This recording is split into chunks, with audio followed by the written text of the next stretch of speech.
Welcome. आज जो हमारे पास टॉपिक है वो है ज्योग्राफी का टॉपिक, जिसके अंदर हम आज डिस्कस करेंगे वो है हमारे पास cyclone and anti cyclone. Cyclone and anti cyclone, इसके बारे में हम डिटेल में डिस्कस करेंगे। इसके टाइप के बारे में देखेंगे, इसके फीचर्स के बारे में देखेंगे और आईएमडी के द्वारा दिए गए जो साइंस वगैरह है उसको देखेंगे। उसके बाद अगर ज़रूरत पड़ी तो रिकेप का जो टॉपिक होगा उसके अंदर हम पिक्टोग्राफिक स्टाइल में इसको कवर करेंगे कि किस तरह से इसके अंदर मूवमेंट या इसके जो फीचर्स हैं वो किस तरह से हैं। तो अभी फिलहाल सबसे पहले जो हम डिस्कस करने जा रहे हैं वो है हमारे पास साइक्लोन। साइक्लोन के बारे में सबसे पहले ये जान लेते हैं कि ये जो स्टार्ट होती है इसमें लो प्रेशर होता है सेंटर के ऊपर और closed isobar with increasing pressure outward. Isobar का मतलब होता है एक लाइन के ऊपर सेम टेम्परेचर। मतलब अगर इस तरह से ये है तो इसका बोलने का मतलब है कि जो सेंटर रहेगा वहां पे रहेगा इसका लो प्रेशर। जब इसका यहाँ पे लो प्रेशर है तो इसका मतलब है कि जब आउटवर्ड बाहर की तरफ आप मूव करेंगे, इसमें बाहर की तरफ देखेंगे तो जो प्रेशर होगा वो धीरे धीरे डिक्रीज करना शुरू करेगा और इसकी सरकमफ्रेंस जो रहेगी वो क्लोज्ड आइसोबार रहेगी, मतलब टेम्परेचर कांस्टेंट रहेगा। ठीक है। उसके बाद विंड की जो सर्कुलेशन रहेगी लो प्रेशर पे सेंटर पे वो कैसी रहेगी, इसके अंदर ये आपको देखने की जरूरत है कि यहाँ पे जो इसके बोलने का मतलब है कि अगर सदर्न ओशन के अंदर या साउथ हेमिस्फीयर के अंदर वहां पे आपको दिख रहा है कि वहां पे साइक्लोन फॉर्म हो रहा है, तो उसका मतलब है जो उसकी मोमेंट वहां पे होगी वो क्या होगी, वो रहेगी आपकी क्लॉकवाइज। मतलब इस तरह से कहां पे रहेगी आपकी साउथ, साउथ के अंदर आपकी जो डायरेक्शन रहेगी वो रहेगी क्लॉकवाइज। ठीक है। और वहीं पे विंड की जो डायरेक्शन रहेगी आपके नदर्न हेमिस्फीयर में वो रहेगी एंटी क्लॉकवाइज। मतलब वो इस तरह से चलेगी, वापसी के लिए इस तरह से चलेगी। कहां पे, नॉर्थ के अंदर। तो ये आपको ध्यान रखने की बात है कि नॉर्थ में वो चलेगा इस तरह से, इस डायरेक्शन के मतलब अपोजिट चलेगा, उल्टा। और अगर वो साउथ में होगा तो कैसे चलेगा, क्लॉकवाइज, यूं इस तरह से क्लॉकवाइज। ठीक है, समझ में आया। इस तरह से उसकी डायरेक्शन वहां पे होगी। ठीक है। उसके बाद हमारे पास एक और फैक्टर होता है जो है कोरियोलिस फोर्स।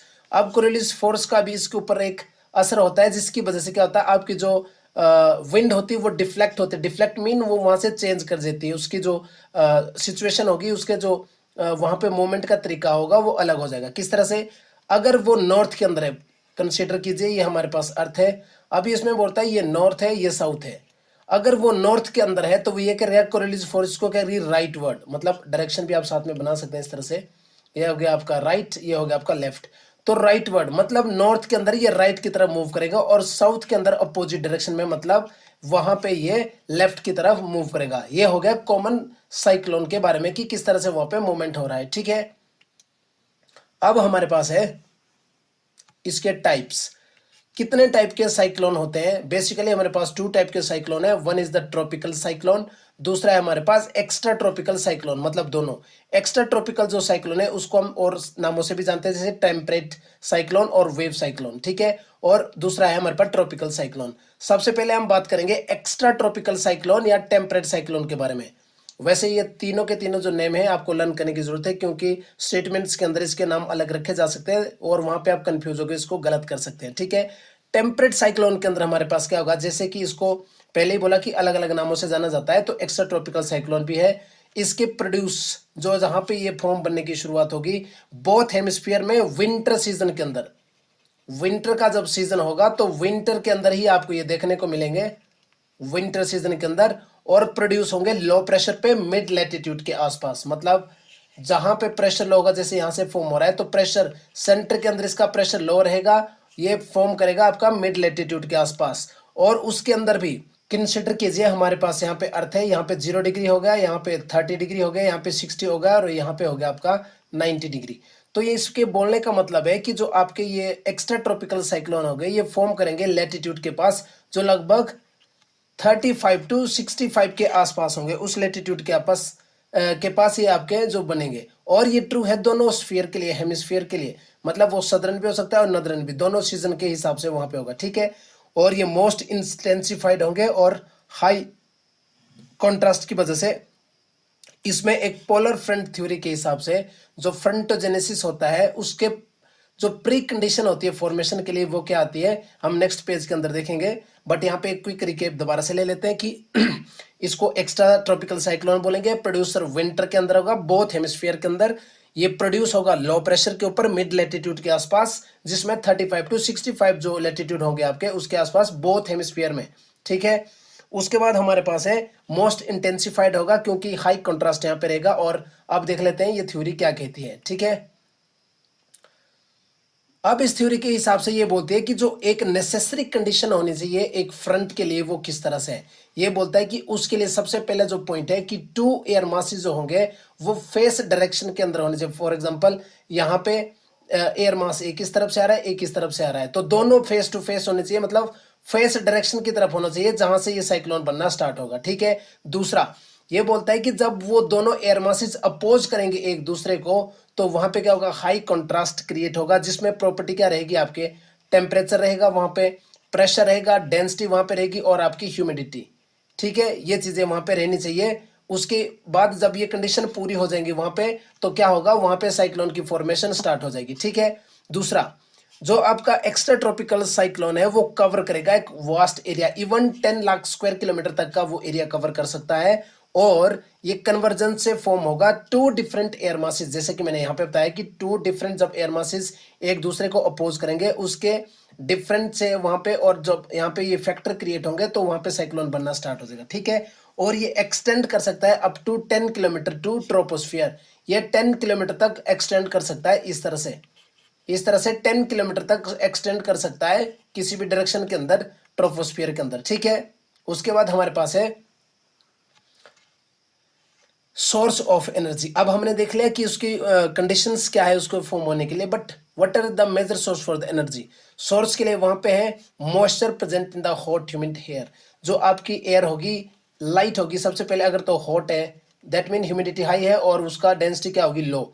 और अगर आपके पास कोल्ड है तो उसकी डेंसिटी हाई रहेगी, और क्या बोलते हैं जो हमारे पास इसमें एयर की पावर रहेगी वो क्या रहेगी, हेवी रहेगा। यहाँ पे क्या रहेगा, हेवी, क्योंकि ये कोल्ड वाटर है, ठीक है। तो यहाँ पे जो इसके लिए एक स्पेशल सोर्स रहेगा वो रहेगा आपका मॉइस्चर, जहाँ पे मॉइस्चर प्रेजेंट हो। दूसरा यही मॉइस्चर लेटर क्या करेगा, आपका सोर्स ऑफ कूलिंग भी रहेगा, कंडेंसेशन, क्लाउड फॉर्मेशन और रेन। आप इसको अलग से इस तरह से लिख लेते हैं कि इसमें क्या होगा, लेटर ये क्या करेगा, कूलिंग, दूसरा क्या करेगा, क्लाउड फॉर्मिंग और क्या करेगा, रेन, और जो कंडेंसेशन जो भी प्रोसेस है वो यहीं पे सारे के सारे इसी के बाद होंगे, ठीक है। और ये क्या कर सकता है, फॉर्म दोनों जगह पे हो सकता है, ये लैंड पे भी हो सकता है, सी में भी हो सकता है, दोनों जगह पे इसमें फॉर्मेशन हो सकती है। जहां पे ये प्रॉपर्टीज को प्रॉपर वहां पे मिलेगी वहां पे साइक्लोन बनना निश्चित है, ठीक है। उसके बाद जो साइक्लोन है उसके बाद क्या है, ये मिड लेटीट्यूड के पास है, इन्फ्लुएंस करेगा परमानेंट विंड्स को। आपको पता है कि परमानेंट विंड्स है वो कहाँ रहेगी, पोलर रीजन के अंदर और लगभग सब ट्रॉपिकल रीजन के अंदर जब वो रहेगी तो वहीं पे जो वेस्टलीज वगैरह है उसको ये वहां पे इन्फ्लुएंस करेगा और उसके साथ मूव करेगा, ठीक है।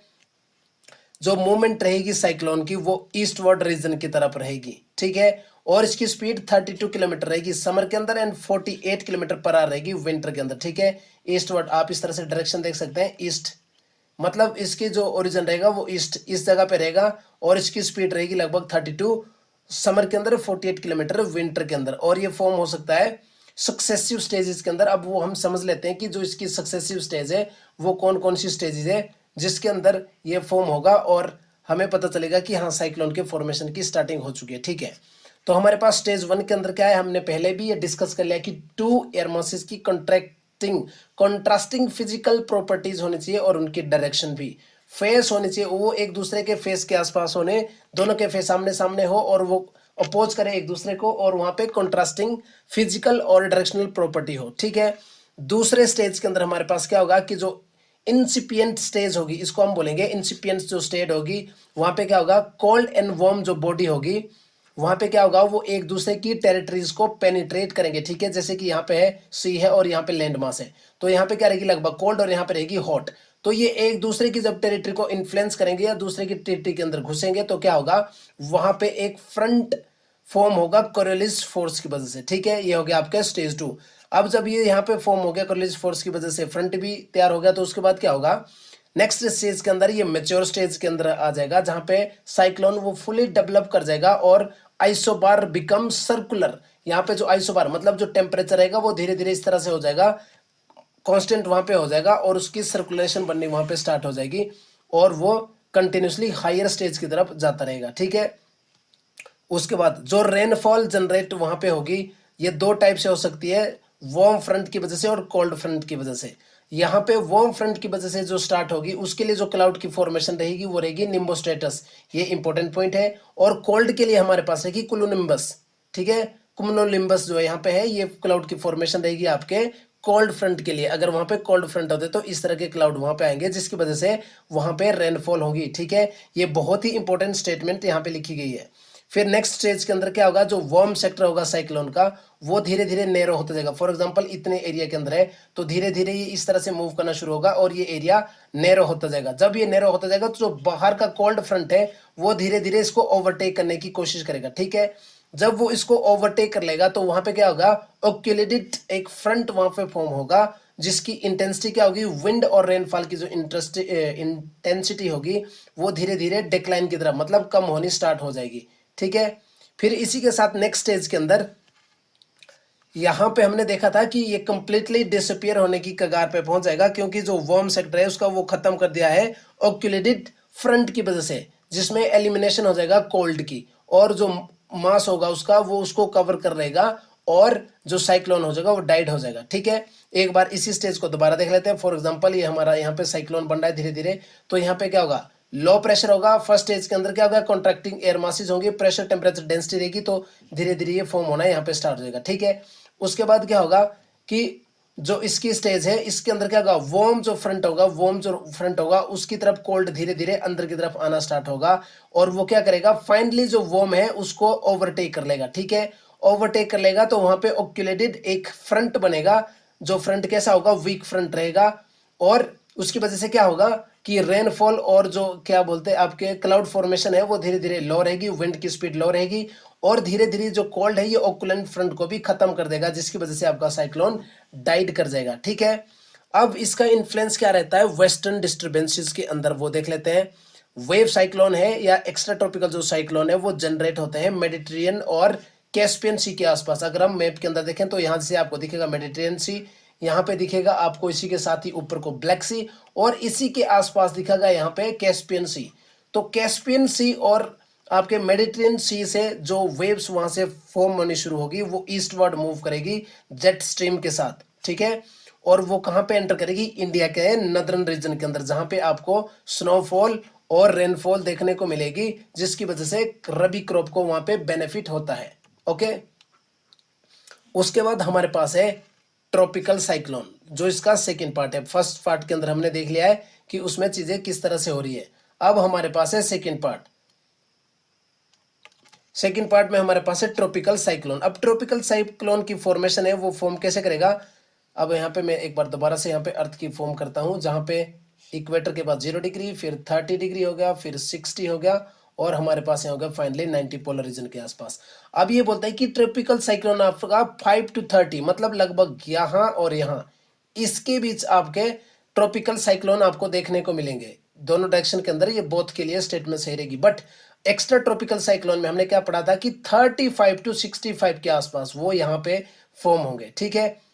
तो यहाँ पे बोथ स्फीयर के लिए होगा, तो ये एक कॉन्ट्रास्टिंग डिफरेंस यहाँ पे होगा। दूसरा, ये इक्वेटर के आसपास, यहाँ पे इक्वेटर के करीब, मतलब 0 to 5 डिग्री के बीच नहीं होंगे, ड्यू टू वहां पे कैरोलिस फोर्स होगी वो नहीं होती है, ठीक है। एटमॉस्फेयर का जो सिस्टम रहेगा इसका लो एल्टीट्यूड के पास, ये आपको वहां पे देखा जहां पे लो एरिया है, जैसे ये पहाड़ी है लो, तो लो एल्टीट्यूड के पास वो आपको देखने को मिलेंगे। इसकी फॉर्मेशन आपकी दोनों, ये इक्वेटर है, यहाँ पे कैंसर रहेगा, और यहाँ पे रहेगा आपका कैप्रिकॉन, ठीक है। ये रहेगा आपका कैंसर और ये रहेगा कैप्रिकॉन। तो इन दोनों के बीच में ये आपके फॉर्मेट होने शुरू हो जाएंगे, और जो इसकी जो यूनिफॉर्म स्पीड रहेगी या रेगुलर रहेंगे उसका कोई पता नहीं है, रेगुलर यहाँ पे नहीं होंगे, ठीक है। उसके बाद हमारे पास डिफरेंट नेम है कि डिफरेंट रीजन के अंदर इसके नेम किस तरह से होंगे। साउथ एशिया के अंदर या साउथ ईस्ट एशिया में इसको बोलते हैं टाइफून, कैरिबियन सी के आसपास इसको बोलते हैं हरिकेन्स, और इंडियन ओशन के अंदर इसको बोलते हैं ट्रॉपिकल साइक्लोन, और नॉर्थ ईस्ट कोस्ट ऑस्ट्रेलिया के अंदर इसको बोलेंगे विली विली, ओके। फिर हमारे पास एक और फॉर्मेशन है जो मिसिसिपी वैली यूएस के अंदर आपको देखने को मिलेगा, जिसका नाम है टोर्नेडो। जो टोर्नेडो होगा वो मोस्ट डेंजरस फॉर्म है एक साइक्लोन की। उसके लिए जो फॉर्मेशन के लिए रहेगा वो देख लेते हैं। फनल शेप होगा, इस तरह से उसकी शेप रहेगी। एक्सट्रीमली लो प्रेशर, बहुत ही लो प्रेशर के पास वो आपको देखने को मिलेगा। मोस्ट डेवस्टेटेड होगा, मतलब तोड़ फोड़ के रख देगा चीजों को। और सेंटर जो उसका रहेगा वो हाई वेलोसिटी के साथ मूव करेगा, जिसमें 600 टू 800 किलोमीटर पर आवर की स्पीड रहेगी विंड्स की। तो इसी के साथ ही आइडिया लगाया जा सकता है कि 600 टू 800 किलोमीटर की जब स्पीड रहेगी तो वो कितना डेवस्टेटेड वहां पे रहता होगा। स्काई डार्क क्लाउडेड से फुल हो जाता है, जिसमें विजिबिलिटी आपकी मिनिमम हो जाती है लो प्रेशर के आसपास। तो ये सबसे ज्यादा डेंजरस है। इसी की वजह से जो सिस्टम होता है या जो घर वगैरह होता है, सबसे ज्यादा नुकसान यही पहुंचाता है। ठीक है। उसके बाद हमारे पास कंडीशंस, अगर ट्रॉपिकल साइक्लोन का फॉर्म होना है तो वहां पे जो कंडीशंस है वो कंडीशंस क्या रहेगी, उन कंडीशन के बारे में देख लेते हैं, ट्रॉपिकल साइक्लोन के बारे में। ओके, यहाँ पे जो प्रेशर रहेगा सी के ऊपर का, टेम्परेचर रहेगा ओशन के ऊपर, वो लगभग वार्म करंट होना चाहिए और 27 डिग्री सेल्सियस उसका टेम्परेचर होना चाहिए। ठीक है। यहाँ पे जो वार्म सरफेस होगा उसको थर्मल कन्वेक्शन और ह्यूमिडिटी वहां पे मिलेगी। ओके, फिर उसके लिए प्रेजेंस होनी चाहिए वहां पे इंटर ट्रॉपिकल कन्वर्जेंस जोन, जो सपोर्ट करेगा इंटेंसिफिकेशन। मैंने बोला था कि जो एयर का मूवमेंट वहां पे होती है वो बहुत जरूरी है। इंटर ट्रॉपिकल कन्वर्जेंस, जब जोन आपस में कन्वर्ज करेंगे तभी उसकी इंटेंसिफिकेशन रहेगी, वो हाई रहेगी लो प्रेशर के ऊपर, जिसकी वजह से वहां पे कंटिन्यूसली सप्लाई उसको मिलेगी मॉइस्ट एयर की। ठीक है। ट्रॉपिकल जोन की कन्वर्जेंस यही है कि वहां पे एयर का जो मूवमेंट है वो कंटिन्यूसली होना चाहिए। ठीक है। फिर कोरियोलिसिस जो आपकी फोर्स रहेगी वो क्रिएट करेगी एक सर्कुलेटरी सिस्टम, और सर्कुलेटरी सिस्टम जब क्रिएट कर लेगी तो वहां पे हाई मोस्ट प्रेशर होगा, वो सोर्स बन जाएगा एक प्रकार से लेटेंट हीट का। और यही लेटेंट हीट है जो वेपराइजेशन और बेसिकली एनर्जी का सोर्स वहां पे यूज करेगा। ठीक है। जो मॉइस्ट प्रेशर वहां पे होगा, हाई मॉइस्ट प्रेशर और जो मॉइस्चर वहां पे होगा, उसकी वजह से लेटेंट हीट होगी, जो उसकी वजह से वेपरेशन और सोर्स ऑफ एनर्जी बन जाएगा वो एक ट्रॉपिकल साइक्लोन के लिए। ठीक है।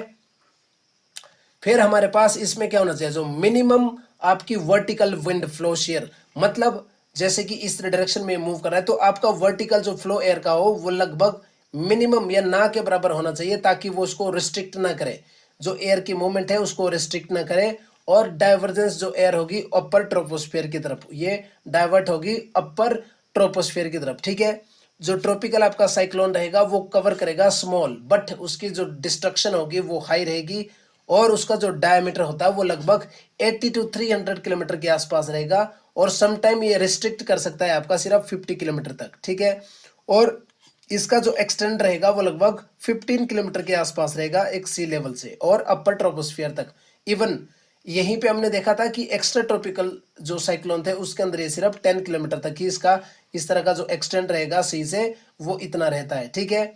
नॉर्मली ये मूव करेगा ईस्ट टू वेस्ट, इस तरह से ईस्ट टू वेस्ट की तरफ ये मूव करेगा, और ओरिजिन रफली वेस्टवर्ड, तो इसका मतलब ओरिजिन कहीं यहाँ पे आके होगा वेस्टवर्ड के जाते हुए। ठीक है।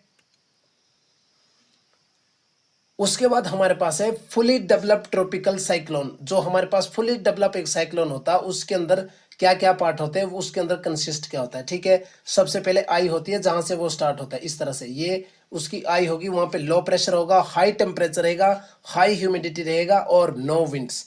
वहां पे किसी भी तरह की विंड्स नहीं होगी, किसी भी तरह का रेनफॉल नहीं होगा और ना ही कोई क्लाउड होगा। ठीक है। लेकिन जो इनर आई बॉल, अब उसके बाद क्या है कि हमने देख लिया आई के पास, बट जो आई बॉल ये इनर, उसी के आसपास का जो एरिया होगा मोस्ट डिस्ट्रक्टिव रहेगा, जो ट्रॉपिकल साइक्लोन के पास रहेगा, जिसमें स्ट्रॉन्ग विंड रहेगी और हाई रेनफॉल रहेगा। और आउटर आई बॉल जो उसकी रहेगी, इससे मतलब बाहर का, इसका और भी बाहर का एरिया, उसमें क्या होगा, साइक्लोन की जो रिलेटिव लो रेनफॉल रहेगा और उसकी विंड भी लो रहेगी। ट्रॉपिकल जो साइक्लोन है वो बहुत ही डिस्ट्रक्टिव और स्ट्रॉन्ग हो सकते हैं ओशन के ऊपर, बट जैसे ही ये कॉन्टिनेंट या लैंड को अप्रोच करेंगे ये धीरे धीरे कैसे हो जाते हैं, वीक और डेसिपेट कर जाते हैं और खत्म हो जाएंगे लैंड मास तक पहुंचते पहुंचते। ठीक है। इसीलिए ये कारण है कि जो कोस्टल एरिया होते हैं वो ज्यादा अफेक्टेड रहते हैं ट्रॉपिकल साइक्लोन की वजह से, एज कंपेयर टू द जो एरिया मिड या लैंड से सी से काफी दूर होते हैं। ठीक है। उसके बाद हमारे पास है सेकंड टाइप, जिसके अंदर है हमारे पास एंटी साइक्लोन। हमने साइक्लोन को देखा, साइक्लोन के 2 टाइप थे, एक्स्ट्रा ट्रॉपिकल साइक्लोन और ट्रॉपिकल साइक्लोन। अब हमारे पास है एंटी साइक्लोन्स। एंटी साइक्लोन जैसे कि नाम इंडिकेट कर रहा है, इसमें क्या होगा, सेंटर के अंदर हाई प्रेशर रहेगा और ये डिक्रीज करेगा बाहर की तरफ जाते जाते। सेंटर के अंदर हाई प्रेशर रहेगा और बाहर को जाते जाते ये क्या करेगा, प्रेशर इसका डिक्रीज करेगा। एयर जो फ्लो रहेगा आपका क्लॉकवाइज, जैसे कि अर्थ है, तो इसका जो नदरन में होगा वो रहेगा क्लॉकवाइज इस तरह से, और जो आपका सदर्न हेमिस्फीयर है उसमें रहेगा एंटी क्लॉकवाइज इस तरह से। ठीक है, एयर के मूवमेंट के बारे में बात हो रही है, वो इस तरह से मूव करेगा। ठीक है, और जो नदरन के अंदर होगा वो कैसे करेगा, इस तरह से। ठीक है, वो इस तरह से मूव करेगा। फिर कोरिलेटिव फोर्स की वजह से क्या होगा, यहाँ पे एयर जो डिफ्लेक्ट होगी नदरन रीजन के अंदर राइट की तरफ इस तरफ, और सदर्न के अंदर लेफ्ट की तरफ वापस लेफ्ट की तरफ। ठीक है, और जो प्रेशर का डिफरेंस यहाँ पे सेंटर और आउटवर्ड, मतलब सेंटर और यहाँ से बाहर की तरफ रहेगा, वो लगभग 10 to 20 मिली बार्स के आसपास रहेगा, और इवन समटाइम्स वो इससे भी ज्यादा हो सकता है। ठीक है, डायमीटर जो एंटी साइक्लोन का रहेगा वो 75% मोर रहेगा that of temperate cyclone. Temperate cyclone के मुकाबले या एक्स्ट्रा ट्रॉपिकल साइक्लोन के मुकाबले इसका डायमीटर 75% एक्स्ट्रा रहेगा। ठीक है, इवन एक जो एंटी टेम्परेट साइक्लोन है वो can cover an area of half of USA. एक ही एंटी साइक्लोन लगभग हाफ यूएसए का एरिया कंप्लीट कर सकता है, एक ही एंटी साइक्लोन। ठीक है, इसका जो ट्रैक रहेगा साइक्लोन का वो अनप्रेडिक्टेबल रहेगा, प्रेडिक्ट नहीं किया जा सकता क्योंकि ये बहुत ही स्लगिश रहेगा और बहुत स्टेशनरी रहेगा। इवन 4 डेज तक, 4 डेज तक वो एक ही जगह पे कंटिन्यूसली मूव कर सकता है, और इसकी जो वेलोसिटी रहती है एवरेज वो 30 to 50 किलोमीटर के आसपास, 30 to 50 किलोमीटर के आसपास इसकी रहती है पर आवर की स्पीड। और एंटी जो साइक्लोन होगा उसके हाई प्रेशर सिस्टम होगा, और मोर कॉमन ये आपके हाई प्रेशर एरिया के ऊपर होगा, जिसमें हमने पढ़ा था प्रेशर बेल्ट्स के बारे में, जो कहाँ पे होती है, पोलर रीजन के अंदर या सब ट्रॉपिकल रीजन के अंदर जहां पे हाई प्रेशर रहेगा। ठीक है, और इक्वेटोरियल रीजन के अंदर ही एब्सेंट रहेगा क्योंकि वहां पे प्रेशर लो रहता है। ठीक है, और फॉर्मेशन जो एंटी साइक्लोन की पोल के आसपास रहती है तो उसको बोलते हैं थर्मल एंटी साइक्लोन, और अगर वो सब ट्रॉपिकल रीजन के अंदर होती है तो उसको बोलते हैं डायनेमिक एंटी साइक्लोन। ये भी बहुत इंपॉर्टेंट पॉइंट यहाँ पे हो जाता है, इसको स्टेटमेंट्स के अंदर पूछा जा सकता है कि किस तरह से है। ठीक है, उसके बाद हमारे पास है टाइप्स। जो एंटी साइक्लोन के टाइप्स है वो टाइप्स क्या क्या है, हमारे पास है कोल्ड थर्मल एंटी साइक्लोन जो फॉर्म पोल के ऊपर करेगा और जिसकी विंड की स्पीड रहेगी साउथ ईस्ट की तरफ। ठीक है, वार्म एंटी साइक्लोन जो रहेगा वो फॉर्म करेगा सब ट्रॉपिकल रीजन के अंदर। ठीक है, और block anti cyclone, blocking anti cyclone form करेगा over the mid latitudes. Mid latitudes के ऊपर होगा जब ऑब्स्ट्रक्शन ऑफ एयर सर्कुलेशन, जहां पे एयर सर्कुलेशन की ऑब्स्ट्रक्शन आ गई वहां पे ब्लॉकिंग एंटी साइक्लोन आपका फॉर्म हो जाएगा। ठीक है, अब इसके देख लेते हैं कि जो आईएमडी के द्वारा दिए गए कलर साइक्लोन के जो सिस्टम है वो किस तरह से वर्क करते हैं या उनकी मीनिंग क्या रहते हैं। ठीक है, सबसे पहले हमारे पास है ग्रीन। ग्रीन का मतलब है नो वरी, किसी भी तरह की वहां पे प्रॉब्लम नहीं है और बैड वेदर वहां पे नहीं रहने वाला है। ओके, येलो के अंदर क्या होगा, अगर येलो अलर्ट वहां पे जारी होता है तो रिक्वेस्ट किया जाता है सिक्योरिटी पर्सनल को कि वो अपडेटेड रहे, वो अपडेटेड रहे, इवन वहां पे सम टाइम की डेंजरस या कुछ हो सकता है तो वो थोड़े एक्टिव रहे और अपडेटेड है कि वहां पे सिचुएशन क्या चल रही है। ठीक है, और जो डेली एक्टिविटी है वो थोड़ी सी हिंडर हो सकती है। उसके बाद है ऑरेंज। ऑरेंज जो आपका अलर्ट है उसके अंदर प्रेसाइजली लिखा होगा बी प्रिपेयर्ड, कि आप रेडी रहें।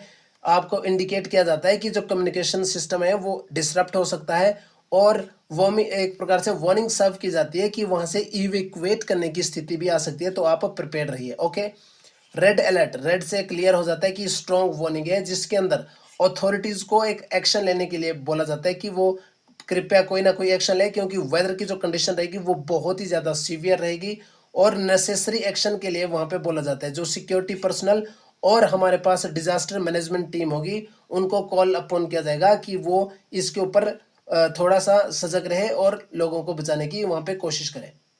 ठीक है, आज की वीडियो में इतना ही। Thank you.